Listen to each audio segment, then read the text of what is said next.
hadis itu memberitahu mengikut ghalib zan orang guna duit untuk makan. Yang lain-lain pun termasuk juga. Apa saja yang melibatkan kepentingan individu tersebut tak boleh. Itu adalah cara untuk mengelak daripada terlibat dengan riba tadi. Kemudian seterusnya, bagaimana tentang emas secara ansuran? Kalau kita trade in dapat kurang sikit 18% susut nilai, kalau kita jual kurang 30% susut nilai. So rugilah maknanya. Rugi. Kalau gitu trade in lah kepada emas yang sama berat. Habis cerita. Kalau kita bagi emas 18 gram, cari emas yang 18 gram juga. Barulah harus. Okey? Kalau beza, kita tak ada cara lain kecuali kita kena jual. Habis susuk nilai 30%. Jawapan dia Nabi sebut. Nabi kata, inna riba wa in kana kathur yasiru ila kullin. Riwayat Abu Dawud, hadis yang hasan. Artinya riba tu walaupun banyak tapi membawa fa'aqibatuhu ila kull. Begitu riwayat yang lain. Maka membawa kepada sedikit apa? Sedikit berkat, sedikit rezeki, tertutupnya rezeki. Kerana Nabi menyebut dalam satu hadis yang sahih. Satu lagi, Nabi kata, Nabi sebut la yuhramul rizqu warrajul la yuhramul rizqu lirrajuli lil khati'ati ya'maluha. Nabi kata sesungguhnya akan terhalanglah rezeki seseorang itu kerana dosa yang dilakukannya. Nampak? So jadi kan itulah Nabi pernah sebut juga, ma naqasat min malin ma naqasat malun min sadaqah. Tidak akan kurang harta kerana beri sedekah. Demikian juga bab ni. Sebab kita nak patuh hukum syariah, kita kena susuk nilai 30%. Tak apa tuan-tuan, Allah ganti kat tempat lain. Kena yakin, inni ala zanni abdi bi, dalam hadis qudsi. Aku berada di atas sangkaan hamba-hambaku. Kalau Allah tak bayar dalam bentuk duit cash, Allah bayar dalam bentuk kesihatan. Ada orang dia dapat duit, dia terselamat daripada 30%. Tetapi lepas tu dia jatuh sakit, kena bayar hospital dengan wang saja dah 80,000. Kau ambil kau. Tuan-tuan, bila kita cerita bab harta, kita tak boleh guna kalkulator dunia saja tuan-tuan. Sebab itulah kalau tuan-tuan buka dalam ayat surah Baqarah ni, satu page ni, dia mula dengan الذين يأكلون الربا لا يقومون إلا كما يقوم الذي يتخبطه الشيطان من المس ذلك بأنهم قالوا إنما البيع مثل الربا وأحل الله البيع وحرم الربا فمن جاءه موعظة من ربه فانتهى فله ما سلف وأمره إلى الله ومن عاد فأولئك أصحاب النار هم فيها خالدون إن الذين آمنوا وعملوا الصالحات وأقاموا الصلاة وآتوا الزكاة لهم أجرهم عند ربهم لا خوف عليهم ولا هم يحزنون الذي يا أيها يمحق الله الربا ويربي الصدقات. Jadi patut ya ayyuhalladzina amanu taqullaha wa dharu ma baqiya minar riba. Bawah lagi wa in tumtum falakum ru'usu amwalikum la tadhlimuna wa la tuzlamun. Bawah lagi wattaqullaha yauman turja'una fihi ila Allah. Tuan-tuan bayangkan, dalam satu page cerita pasal riba ayat pertama, ayat kedua tiba-tiba alladzina ya'kulun innal ladzina amanu wa amilus solihat wa aqimus solah wa atuz zakata lahum ajruhum 'inda rabbihim. Kenapa Allah selitkan tiba-tiba ayat orang mendirikan solat, orang beriman, mendirikan solat, menunaikan zakat di tengah-tengah cerita riba? Kerana nak bagi faham, bila kamu cerita pasal duit, kamu kena ingatkan manusia pasal akhirat. Kalau tak percaya akhirat, kalkulator dunia akan menjadi yang utama kepada kita. Sebab itu kemudian Allah masuk balik, yamhaqullahu riba wa yurbi sadaqat. Kemudian Allah masuk balik, ya ayyuhalladzina amanu taqullaha, cerita pasal riba. Di hujung page ni, satu page ni, ni Hafiz kita ni, satu page di bawah sekali ni, apa Allah kata? Wattaqullaha yauman turja'una fihi ila Allah thumma tuwaffa kullu nafsin ma kasabat wa hum la yudhlamun. Allah tamatkan ayat dengan ketakutlah kamu kepada Allah, satu hari yang kamu dikembalikan kepada Allah dan apa yang kamu buat akan dipersembahkan dan kamu tidak akan dizalimi. Nak ceritanya sebab itulah bila saya jawab, Saya ada masukkan keyakinan kita kepada akidah kita kepada Allah. Kalau ini tak ada tuan-tuan, kalkulator dunia saja habislah tuan-tuan. Nak buat refinancing kira kos lawyer, tak jadilah. Darurat, hajian, habislah tuan-tuan. Habislah. Ya, nak buat apa nama tu, trade in, rugi 30%, rugi. Tak kira rugi akhirat ke, rugi dunia je kira.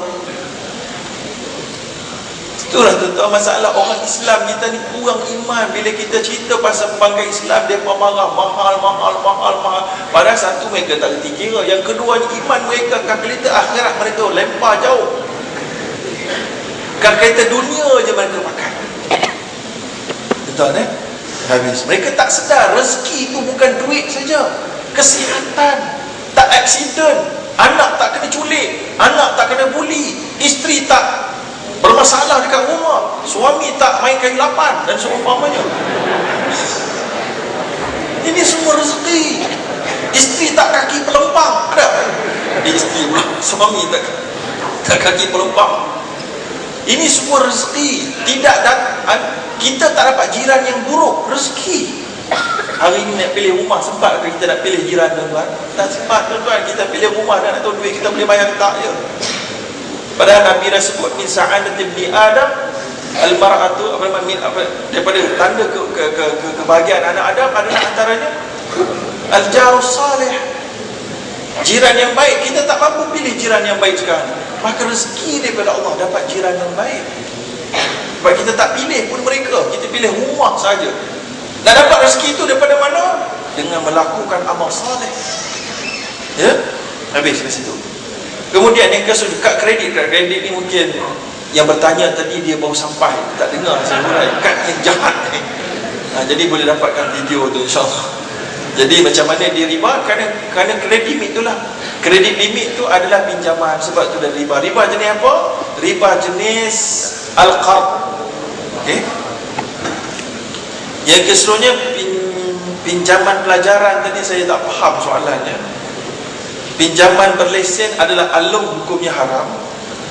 Simpanan duit hilang 2,500 pergi mana? Sebab saudara beli barang tu hilang duit tu. Kau tak beli tak hilang duit tu. Kecuali kalau simpanan ni bukan duit simpanan tapi duit pelaburan. Kalau duit pelaburan dia hilang pergi mana? Kerana kerugian. Itu biasa. Itu adalah risiko yang disebut dalam kaedah fiqh al-ghunmu bil ghurmi. Iaitulah keuntungan mestilah kerana menghadapi risiko yang berkait dengan pelaburan itu. So kita melabur, kita terdedah kepada risiko rugi. So kalau akaun yang ditanyakan tadi akaun pelaburan, yes, duit tu hilang kerana kerugian. Tapi kalau akaun simpanan, hilang kerana kita belanja. Okay. Yang keseluruhnya pinjaman syariah. Dalam syariah, bank Islam tak bagi pinjaman secara syariah, tak ada. Kalau bagi pinjaman sesyariah, rugi bank Islam tak ada pekerja. Kerana pinjaman dalam Islam yang dibenarkan hanyalah beri 1,000 pulang 1,000, tak ada. So tuan-tuan dan puan keluar daripada dewan ni, jangan sesekali sebut pinjaman Islam, tak ada. Bank Islam tak ada bagi pinjaman Islam. Nak bagi pinjaman Islam ni mungkin mak bapak ada. Dia bagi pinjam, dia tak kenakan riba. Dah saya. Bank Islam dia buat jual beli. Sebab tu digelar financing, pembiayaan, kerana akadnya berbeza. Ya. Maka ditanyakan macam mana kalau sebelum ini syarikat tersebut ada buat pinjaman dengan interest, maka perlu dibayarkan interest itu. Kalau tak bayar nanti masuk penjara pula. So kenalah bayar. Tapi yang penting kena cepatkan pembayaran supaya kita selesai terus dengan riba. Tak mau tiap-tiap hari masih serve riba. So bayar langsam dengan segera kalau ada duit. Itu yang perlu dibuat. Yang kedua, forex trading. Forex trading telah pun dibentangkan dalam muzakarah penasihat syariah anjuran JAKIM dalam bulan lepas, dan saya antara yang mengulas atas kerja. Dan keputusan yang dibuat pada hari itu, forex trading, forex adalah forex trading yang melalui platform internet, JMT ke apa benda sekalipun ikut internet, adalah judi, adalah judi, ya, dan juga penyebab inflasi yang utama. Alright, so ia patutnya diharamkan. Dan ia sebahagian besarnya pula adalah scam atau scam penipuan oleh syarikat-syarikat yang tak diketahui asal usulnya. Dengan sebab itu ada pula tambah satu lagi unsur yang bernama gharar, uncertainty terhadap syarikat yang mengendalikannya, maka dia menjadikan hukum totalnya adalah haram. Habis cerita. Kemudian macam mana kalau kerja satu syarikat dia wajibkan buka akaun tak Islam, kalau tak mau pergi kerja tempat lain. Jawapan dia, buka akaun yang tak Islam tu, setiap kali masuk gaji keluarkan semua sekaligus ke akaun Islam menggunakan standing instruction. Habis cerita. Okay? Masuk je duit, fok keluar. Masuk duit, fok keluar. Bank tu tak sempat guna satu sen pun. Okay. Main saham, apa hukum dia? Jangan main-main, tuan-tuan.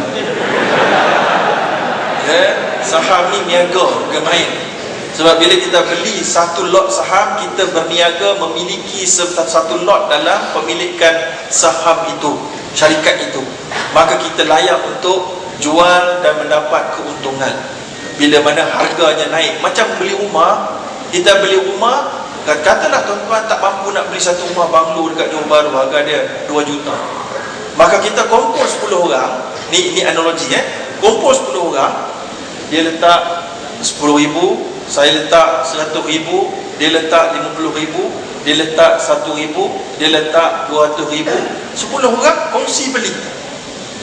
Bila beli ni, tahun depan harga dia naik daripada 2 juta jadi 2.5 juta.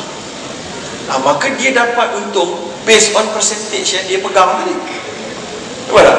Percentage dia pegang, katalah dia pegang 10,000 per 2 juta, jadi kali 100 berapa? Dapatlah dia punya nilai. So bagi kat dia. So dia kata, saya tak nak pegang lagi, saya nak jual dekat orang A. Dia jual dia punya percentage pada orang A, sebab harga masa dia beli dulu RM1 sama dengan 1%.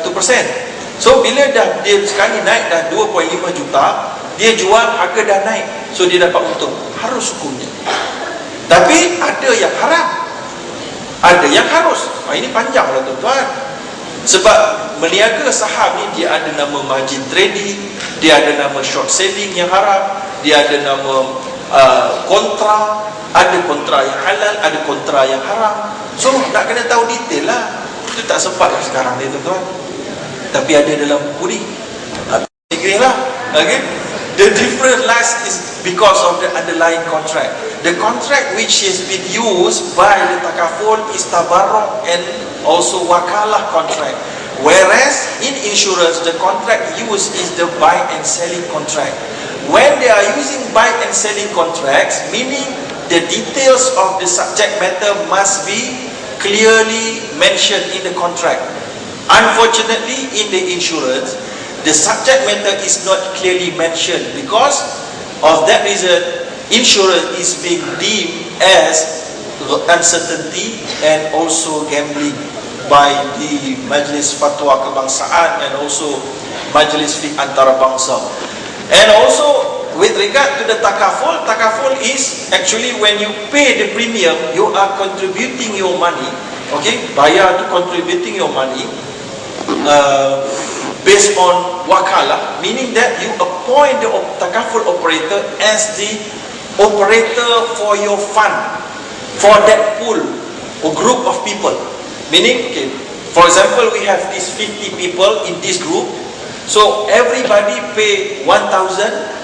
If anybody in this group happen to be involved in the accident, for example, so all of us 50 people has been agreed already that the takaful operator will act on our behalf in order to take from this pool of fund and give that fund, give some percentage to the people who involved in the accident, based on tabarruk, meaning the first contract is the wakalah, the second contract is tabarruk. And if there is nobody in this group involved in the accident, for example, there is no claim at all, so at that point of time, the takaful operator has been appointed by us all to invest that